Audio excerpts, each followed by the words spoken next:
Le prochain intervenant est Baptiste Godefroy, maître de conférence en histoire moderne à l'Université Paris-Nanterre, membre de l'Esclavage des Américains. Il travaille initialement sur donc, la fabrique de la domination sociale en milieu urbain caribéen, puisque sa thèse a porté sur les miliciens de couleur dans les villes espagnoles, françaises et britanniques de la Caraïbe, et qui va être bientôt publié aux presses universitaires de Rennes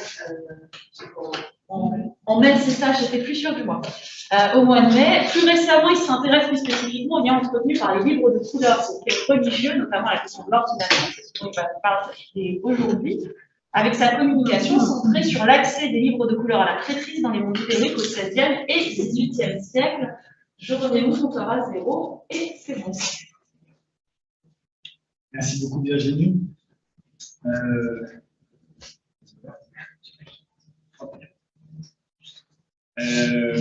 Donc je suis ravi de pouvoir vous présenter les balbutiements toute nouvelle recherche qui porte sur en effet les rapports de livres de couleur aux faits religieux dans la Caraïbe en regardant ce que je faisais sur le livre, en comparant les milieux anglophones, francophones, hispanophones, un peu sur lusophone, parce que en particulier sur la question d'accès à la prêtrise, pas ailleurs. Et puis donc comparer les mondes américains catholiques et protestants. Et l'un des axes de cette recherche porte sur les prêtres et les pasteurs de couleur dans le monde atlantique. Donc, à la croisée de l'histoire sociale et coloniale et de l'histoire religieuse, ce projet il interroge l'accès des notables de couleur à la prêtrise. C'est la question que je vais poser aujourd'hui. Les liens entre sacerdoce, couleur, mobilité sociale, et puis les théologies particulières qui ont été développées par des prêtres pasteurs de couleur. Alors, très brièvement, sur la question de l'accès des notables de couleur à la prêtrise, je vais me concentrer sur les mondes ibériques aujourd'hui. Il y a de toute manière une antériorité ibérique sur ce point, clairement, c'est-à-dire que dans le monde britannique, il faut attendre 1782 pour voir un premier pasteur de couleur à la Jamaïque, George Libb, qui est un pasteur baptiste en plus, donc un esclave qui est né en Virginie et qui a rejoint la Jamaïque à la suite de la fin de la guerre d'indépendance américaine. Et puis, il y a des cas exceptionnels dans le monde néerlandais ou danois, je pense au cas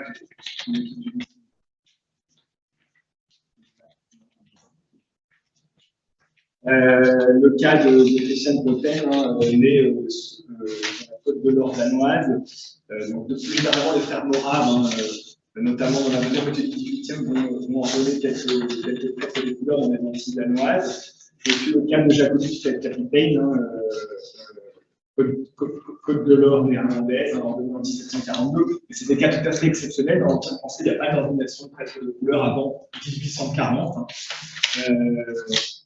Donc autant dire qu'il y a vraiment une antériorité ibérique sur ce point, à la fois empire portugais, empire espagnol, qui justifie le fait que nous nous concentrons aujourd'hui sur ces mondes. Alors cette question, elle invite à définir précisément en situation le rapport des sociétés catholiques à la macule de la couleur et à celle de l'esclavage, qui fait l'objet de ces 2 journées d'études. Alors un tout petit point rapidement sur l'historiographie, je ne vais pas vous donner des listes puisque contrairement à Antonio qui a une base de données absolument gigantesque à étudier, à analyser, moi pour l'instant je n'ai pas grand chose puisque c'est une toute nouvelle recherche et pour l'instant j'ai essentiellement la bibliographie puis ce que j'ai pu voir dans mes recherches précédentes qui m'ont amené aussi à me poser toutes ces questions. Alors l'accès des gens de couleur libre à la prêtrise dans les sociétés coloniales de l'époque moderne, nous place à l'intersection de 2 champs d'études très dynamiques ces dernières années. Le premier réunit des historiens du religieux qui se sont intéressés à la place des appartenances religieuses dans la fabrique des empires, d'une part, dans les phénomènes d'intégration et de mobilité sociale, d'autre part. Et puis, le second champ d'études, c'est celui qui a mis en lumière, depuis l'histoire sociale, l'essor d'élites coloniales secondes, et parmi celles-ci, des élites de couleur, des notables réputés noirs ou mulâtres dans ces sociétés coloniales américaines. Pas américaines, également. Alors, le phénomène, la question des prêtres de couleur, elle a été assez bien étudiée et depuis assez longtemps dans le cadre de l'Empire portugais. D'abord pour l'Asie et l'Afrique, avec des spécialistes de l'évangélisation, Louis Jadin, dès 1964, Boxer, etc. Au Brésil, c'est un peu moins récent, et ce sont des spécialistes d'histoire urbaine, d'histoire sociale, qui s'intéressent à la mobilité sociale, et qui ont travaillé presque tous à partir des mêmes fonds d'archives, qui sont en fait les dossiers d'habilitation sacerdotale qu'on retrouve dans les archives diocésaines, et pour lequel on a, j'y reviendrai, des enquêtes généalogiques dégénérées, et puis parfois des dispenses de couleurs. Donc ça a été travaillé pour le Minas Gerais, pour Maranhão et plus récemment pour Rio, avec les travaux de Machado de Oliveira sur les prêtres de couleur à Rio. Et ce Machado de Oliveira, c'est le premier à avoir fait vraiment des prêtres de couleur un objet à part entière de recherche, avec une étude systématique des dossiers d'habilitation sacerdotale. Alors, ce que dit l'historiographie sur les mondes portugais, c'est que globalement, l'accès à la prêtrise pour les gens de couleur, il a été beaucoup plus fréquent et beaucoup plus facile en Afrique et en Asie qu'au Brésil, malgré le fait qu'on retrouve toujours des critiques récurrentes sur la conduite morale de ces prêtres, etc., dès le XVIe siècle. Alors, ça s'explique, l'historiographie l'explique, par des contextes socio-démographiques différents, par également la question du centre-périphérie, la question de la distance, de la distance au centre.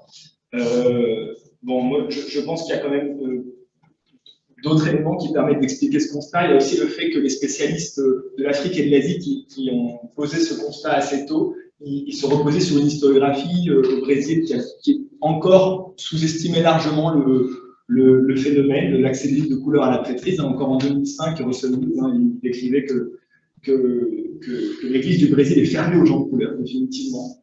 Alors, c'est des historiens qui s'appuyaient sur des archives normatives, principalement, en étudiant les interdictions dans le droit impérial, dans les droits diocésains particuliers. Évidemment, on sait tous ici qu'il y a une distance importante, qui peut être importante entre la norme et la pratique. Et au contraire, même, j'aurais tendance à dire qu'au Brésil, les interdictions, en tout cas ces normes, elles représentent bien souvent un aveu d'échec des élites traditionnelles face à l'émergence des livres de couleur et à l'accès de livres de couleur à la prêtrise qui se poursuit malgré les interdictions, par la négociation ou par le moyen de dispense. Alors, autre chose, c'est que la comparaison elle est complexe entre Brésil et sociétés africaines ou asiatiques, tout simplement parce que il y a quand même des différences fondamentales entre des sociétés qui seraient des sociétés coloniales à proprement parler, sur un continuum, mais qui seraient des terres de mission. Voilà, avec des enjeux qui sont différents. Donc, il y a dans le cas des terres de mission un pragmatisme qui est lié à l'évangélisation, le besoin d'individus tout simplement qui puissent servir d'intermédiaires culturels, d'interprètes, avec très rapidement l'envoi de Japonais en Chine, l'envoi d'Indiens de Goa en Afrique orientale, etc., qui est utilisé. Alors, pour l'Empire espagnol, l'intérêt, il a surtout porté dans un premier temps sur l'organisation des Indiens et des Métis. C'est des travaux que vous connaissez pour beaucoup d'entre vous, très centrés sur des archives normatives, très centrés sur la Nouvelle-Espagne, depuis les années 2000 un peu sur les Andes et la Nouvelle-Grenade, et puis le travail de Ménégus et Aguirre, qui est un peu moins centré sur les archives normatives et qui est très important. Sur les livres de couleur, sur les mulâtres et les noirs, très peu de travaux, très peu de choses. Il y a uniquement des travaux sur Santo Domingo, qui a été analysé en fait comme un terrain exceptionnel où la couleur n'a jamais été vraiment une barrière pour le sacerdoce. Même le roi de Saint-Méry, à la fin du XVIIIe, il raconte ça. Et puis il y a quelques cas néo-hispaniques qui ont été étudiés de manière très ponctuelle. Alors en tout cas, un premier sondage assez rapide dans un certain nombre de fonds d'archives m'ont permis de repérer quand même qu'il y avait des prêtres de couleur au Guatemala, à Porto Rico, Venezuela, Nouvelle-Grenade, Cuba, Pérou, aux Canaries, 17e, 18e, donc quand même voilà, un phénomène qui a l'air d'être important, sachant que le seul historien qui a étudié, comme je l'ai dit de façon systématique, les dossiers d'habilitation, c'est Machado de Oliveira. Il a repéré pour Rio, seulement entre 1702 et 1745, 39 prêtres noirs et mulâtres ordonnés, dont 27 auprès de Mitterrand. Et donc pour les autres 1000. Et cela ne concerne donc que ceux qui y parviennent grâce à la dispense de couleurs, alors que d'autres obtiennent, il le dit bien, hein, par leur position sociale ou celle de leur famille, parviennent à obtenir tout ça sans qu'on procède aux enquêtes généalogiques, aux fameuses enquêtes généalogiques. Bon, tout ça pour dire que l'ordination des prêtres de couleur, j'ai quand même le sentiment que c'est un phénomène qui est largement sous-évalué par l'historiographie pour les Amériques ibériques et en particulier pour l'Amérique espagnole, notamment pour les 17e et 18e siècles. Alors, je passe parce que. Ça, je passe. Voilà, je vais procéder en deux temps, hein, je vais parler de choses très normatives en accès à la prêtrise définie par le droit canon, droit royal et droit des diocèses. Et puis ensuite, je vais poser des questions un peu plus concrètes sur les stratégies des notables de couleur. Alors, dans le droit canon, ça c'est des choses que ceux qui ont parlé de la Bacardis connaissent bien. Il y a une irrégularité de défaut hein, que vous avez mis ici. Donc, il y a le défaut de douceur, avoir tué ou mutilé de ses mains, significationniste qui concerne la bigamie, le défaut de légitimité, défaut de liberté, défaut d'âge, défaut corporel, qui concerne tous ceux qui ne peuvent exercer le sacerdoce sans provoquer l'horreur, l'offense, le scandale, et puis le défaut de bonne réputation hein, qui concerne, en général, pour les comédiens. Ces défauts, ils impliquent un triple empêchement, c'est l'empêchement de recevoir les ordres, c'est l'empêchement de les exercer, et c'est l'empêchement de recevoir des bénéfices ecclésiastiques. Alors, vous l'aurez remarqué, il n'y a pas d'empêchement canonique lié à la couleur des individus. À moins qu'on considère la couleur comme un défaut corporel, ou comme un défaut de bonne réputation, mais aucune exégèse va vraiment dans ce sens. Et d'ailleurs, hein, dès 1518, hein, date importante, puisqu'il y a c'est à la fois la date du bref de Léon X qui autorise. J'ai très mal mes slides. Le bref de Léon X qui autorise le chapelain royal à Lisbonne d'ordonner les Éthiopiens, les Indiens et les Africains qui atteignent les critères moraux et intellectuels qui exigent la maîtrise. Et la même année, c'est l'ordination d'homme américain, le fils du roi du Congo Alfonso Ier, éduqué à Lisbonne, ordonné évêque du titre par le pape, à la demande donc, du roi du Portugal. Et puis, 1566, je vous ai mis bref de Pie V qui autorise les évêques des Indes à dispenser les légitimités pour l'ordination des prêtres, et qui vise clairement en réalité à constituer un clergé métis face au sous-encadrement chronique religieux aux Amériques. 1576, à nouveau, la bulle de Grégoire XIII, hein, qui permet aux Indiens et aux métis d'accéder aux ordres sacerdotaux contre la volonté du Conseil des Indes par ailleurs, et qui va permettre également aux évêques américains de dispenser leurs diocésains de tout empêchement sacramentel, sauf homicide involontaire et bigamie. Alors du coup, en l'absence d'empêchement lié à la couleur en droit canon, le système de dispense il met l'historien face aux contradictions du clergé colonial et face à la pluralité des contextes qui vont faire intervenir des rapports de force à la fois locaux, diocésains et impériaux. Donc je passe tout de suite sur le droit royal. Alors je vais aller assez vite en fait. Le droit royal, là je vous ai mis l'exemple du cas des métis pour vous montrer comment, voilà, interdiction, enfin c'est toujours la même chose, interdiction, puis ensuite on autorise, et bon. Tout ça pour vous dire que en fait, les textes normatifs ici ne disent pas grand-chose hein, sur l'accès des gens de couleur ou des métis indiens à la prêtrise. C'est-à-dire qu'il y a une tension entre, d'un côté, un besoin d'évangélisation, d'encadrement religieux, et en même temps, il y a l'empêchement qui est lié à l'illégitimité, hein, qui concerne une grande partie des personnes de couleur qui veulent revendiquer l'accès à la prêtrise. Et on permet donc aux évêques de dispenser. Mais on les met en garde en même temps sur le besoin d'avoir un clergé qui soit quand même instruit, respectable, respecté. Alors les historiens, ils ont mis en avant une première période de grande ouverture qui se poursuit, une sorte d'idéalisme qui se poursuit ensuite de manière très pragmatique, plus ou moins longtemps, en lien avec le manque de prêtres, de missionnaires, d'interprètes. Et puis il y a un durcissement du moins normatif qui est identifié dès la seconde moitié du XVIe pour l'Empire portugais, dès la seconde moitié du XVIIe pour l'Empire espagnol, un peu avant en Nouvelle-Espagne, et puis à nouveau une ouverture à partir du XVIIIe et en particulier la deuxième moitié du XVIIIe. Alors j'ai tendance à penser que c'est un peu plus compliqué, parce que ça c'est des grandes tendances évaluées à partir de textes normatifs, et qu'on a en fait une grande pluralité des contextes à l'échelle diocésaine et à l'échelle locale, car de fait, ce sont les évêques qui ordonnent et ce sont les évêques qui délivrent les dispenses, dans les cas, ou qui enregistrent les dispenses qui ont été accordées à Rome. Alors, je passe au droit diocésain. Bon,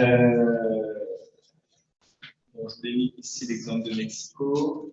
Droit diocésain, c'est pareil. Hein, à Mexico, les consuls, ils autorisent, puis ils interdisent, puis ils autorisent à nouveau au moins dans le siècle. Même chose à Lima, on interdit en 1567, on autorise en 1582. On retrouve ponctuellement des interdictions diocésaines contre le noir et les mulâtres dans le diocèse de Cuba, 1684, celui de Salvador de Bahia, 1707. Voilà, donc toujours pareil, cette distance en pratique.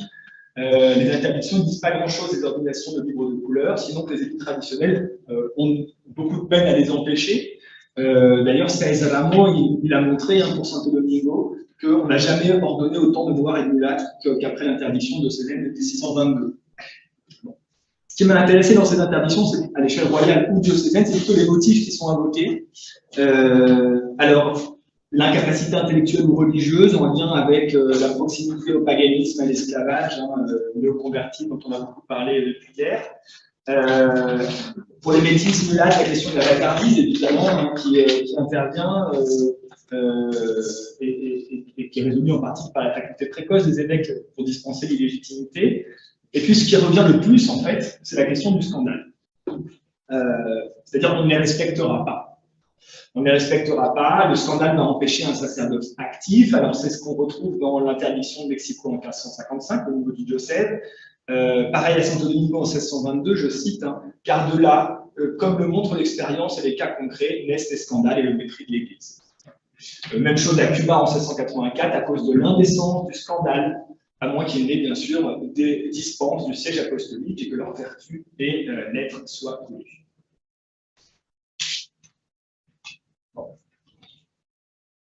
Alors, je passe à la partie qui m'intéresse le plus, les stratégies globales de couleur. L'habilitation sacerdotale, ça se compose, on parle beaucoup des enquêtes généalogiques, générées, avec présentation d'actes paroissiaux et témoignages, toujours la question de la réputation qui intervient. Mais on parle moins des enquêtes de vie et coutumes, quitta et c'est surtout l'enquête patrimoniale, qui est essentielle, et en effet, pour montrer la viabilité économique de l'ordination, on est ordonné au titre de son patrimoine ou au titre de sa chapellenie. Et la plupart, presque tous, en fait, les livres de couleur sont systématiquement ordonnés au titre d'une chapellenie. Alors, les chapellenies, elles fonctionnent comme un censo, c'est-à-dire comme une rente perpétuelle qui provient en général de biens immobiliers mis en location, mais dans lequel le bénéficiaire de la rente est un chapelain chargé de lire des messes pour les âmes du fondateur de la chapellenie et de sa famille. Et bien souvent, le chapelain, c'est lui-même un membre de la famille, donc la chapellenie. On l'appelle souvent le majorat du pauvre, je pense à dire que c'est quand même plutôt les classes moyennes que les pauvres, mais ça permet de sortir une partie du patrimoine de l'héritage qui, dans les mondes ibériques, est supposé être partagé de manière plus ou moins égalitaire. Alors ces chapellenies, on voit bien qu'ils ont des enjeux dévotionnels, des enjeux patrimoniaux, et en même temps ils confèrent, et en même temps elles sont centrales dans les stratégies des officiers de couleur que je croise pour préparer le terrain d'une éventuelle ordination de leurs descendants. Alors, j'ai surtout vu ça à Santiago de Guatemala, et dans le troisième tiers du XVIIe, pardon, je remarquais que tous les officiers de milice des compagnies de couleur de Santiago de Guatemala se mettaient à créer des petites chapellenies entre 1000 et 300 pesos de capital, petite moyenne chapellenie, en vue d'ordonner un descendant. Le capitaine José de Dueñas, il en crée en 1675, il en crée 2 chapellenies pour que son fils unique, qui a 4 ans, puisse devenir prêtre. Donc on voit bien qu'il y a une projection à long terme, il faut être sûr de pouvoir obtenir une dispense par la suite. En fait, son fils se mariera en 1689, il ne deviendra pas prêtre. Les messes étaient dites en attendant par le demi-frère de sa femme, qui se trouve être le recteur du collège séminaire de Santiago de Guatemala. Ça fait sans doute aider pour pouvoir s'assurer l'accès à la prêtrise dans ce cas. Un autre, le capitaine mulâtre José de Ureña, il crée une chapellenie en 1684. Lui, il n'a pas de garçon, mais il l'a créé pour qu'un descendant, un potentiel descendant un jour puisse devenir prêtre s'il en a envie. Et puis l'exemple un peu plus significatif, c'est celui-là, celui de Cristóbal de Melo, un capitaine de l'art. C'est un maître marketeur, qui a réalisé, qui est connu des historiens de l'art, spécialiste du Guatemala, qui a réalisé de nombreux retables à la fin du XVIIe. Et dans son testament, en 1686, il déclare avoir donné procuration au frère Rodrigo de la Cruz de l'hôpital de Belém. Alors, c'est l'ordre des frères de Bethléem, qui est le premier ordre américain qui a été fondé à Santiago de Guatemala en 1658. Et le frère Rodrigo, c'est l'un des fondateurs, c'est un personnage tout à fait important, qui à ce moment-là va régulièrement à Rome pour essayer d'obtenir l'autorisation pontificale de l'ordre. Donc, au frère Rodrigo de la Cruz, pour qu'une fois à Rome, il demande une dispense pour que mon fils Antonio devienne membre de l'Église, s'il s'y applique et si Dieu le veut, et j'accepte de le faire en donnant 50 pesos pour cela. Donc en fait, Cristóbal, il avait noué des liens très forts avec les religieux de l'hôpital, en particulier avec le frère Rodrigo de la Cruz, puisqu'il avait financé et construit dans l'église une nouvelle chapelle dédiée à Nuestra Señora de Guadalupe, avec un autel, un retable, et il a constitué une rente perpétuelle pour célébrer tous les 8 septembre une messe en l'honneur de cette Notre-Dame de Guadalupe. Voilà. Donc le recours, ça m'a interrogé parce que le recours à la pénitencerie, en fait, ici, depuis Santiago de Guatemala, pour obtenir un bref apostolique de dispense, c'est un contournement dans le cadre américain de la faculté des évêques de dispenser. Donc on a deux possibilités, passer par les évêques ou passer directement par Rome, sachant que quand on passe par Rome, ensuite on passe par Séville, puisque le Conseil des Indes est censé enregistrer au préalable, en lien avec le patronage royal, la dispense, le bref apostolique. Bon, Angel López Cantos, qui a travaillé sur le corsaire mulâtre Miguel Enriquez au début du XVIIIe, il montre également qu'il fonde une chapelle en 1722 pour que son fils devienne prêtre, et son fils devient prêtre la même année, et l'évêque est un ami personnel de ce corsaire mulâtre. Une de ses filles deviendra également Carmélite des Chaussées. Donc voilà, donc pourquoi je vous dis ça? Parce que autant dans le cadre de Melo que de Miguel Enriquez, il y a toujours la question du réseau qui intervient, qui est centrale, et que montre déjà Machado de Oliveira pour le Brésil, et qui montre la même chose que ce que Silvia Estel-Bondin a montré sur les notaires de Panama. C'est-à-dire, quand on étudie, quand on se pose la question de savoir pourquoi on a plusieurs candidats à la prêtrise, ou pour Panama à l'office de notaire, et qu'on a des gens qui sont, on va refuser au nom de leur couleur, et d'autres qu'on va accepter malgré leur couleur. Et en fait, quand on étudie les cas, la différence, c'est clair, c'est une différence de capital économique et de capital social, dans tous les cas. Et Machado le montre très bien pour Rio, les candidats qui obtiennent les dispenses, c'est ceux qui sont soutenus par une famille ou un réseau influent qui peuvent mobiliser des moyens économiques conséquents. Il cite le cas de Francisco da Costa, un fils naturel d'un vicaire créole et d'une africaine, qui obtient la dispense malgré la proximité de l'esclavage. C'est un très très gros héritier qui a beaucoup d'argent et beaucoup de biens immobiliers. Et non seulement il obtient la dispense, mais en fait il va avoir une très belle carrière ecclésiastique avec des bénéfices importants, parce que c'est ça aussi la question, c'est ce qui se passe derrière. Et notamment il va pouvoir avoir des paroisses urbaines qui sont rentables et qui sont très sollicitées. Donc voilà, donc le réseau il va jouer en fait au moment de la dispense et puis il va jouer pendant toute la carrière ecclésiastique. Donc la carrière ecclésiastique c'est quand même un bon moyen de reproduction sociale pour à la fois les enfants illégitimes des élites blanches, mais également, et ça c'est un peu moins travaillé par Machado parce qu'il a moins de cas, pour les notables de couleur, qui n'ont pas le problème de l'illégitimité, qui ont des enfants légitimes. Sachant que la carrière, l'entrée dans les ordres, ça efface presque la couleur. On ne retrouve plus jamais la question de la couleur pour des gens qui sont devenus prêtres. Alors, les procédures de générer les enquêtes généalogiques, elles sont différentes selon si le candidat, et là ça rejoint ce que disait Antonio, sont natifs du diocèse ou non. C'est-à-dire que pour les externes, l'enquête généalogique, souvent elle est assez peu poussée en réalité par manque de moyens, et là, la mobilité géographique devient, la distance, comme souvent aux Indes, un moyen de mobilité sociale. Et en même temps, pour les gens qui sont du diocèse, eh bien, souvent il n'y a pas d'enquête généalogique, parce que tout simplement, si la réputation suffit, il n'y a pas besoin d'enquête généalogique. Donc, Bialta, par exemple, au Brésil, a montré pour le Minas Gerais, sur 113 enquêtes, qu'elles correspondent à 10% des pétitions. Donc, on a énormément de stratégies de contournement en réalité, omission de documents, ordination dans des diocèses réputés moins regardants, mobilité pour contourner les effets de la réputation locale, intervention d'intermédiaires bienveillants, etc. Dans certains cas, on demande même pas de dispense, hein, alors même que tout le monde connaît l'ascendant du candidat, car sa position sociale fait que la question de la couleur se pose pas, ou peu, ou moins en tout cas que pour d'autres.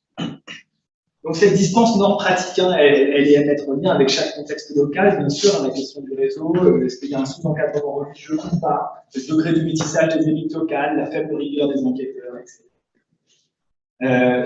Il me reste un petit peu de temps, quoi. Il reste 2 minutes. Alors, je vais passer sur cet exemple. Je vais respecter le temps. Non, pour vous dire que du coup, je vais conclure en disant que cette présentation, vous l'avez compris, elle est programmatique. L'idée dans les prochains mois, c'est de croiser une documentation prosopographique sur les notables de couleur de plusieurs villes américaines, pour lesquelles je dispose déjà de beaucoup de choses, avec les fonds de dispense qui sont conservés dans les archives de Césaire, mais également les fonds de dispense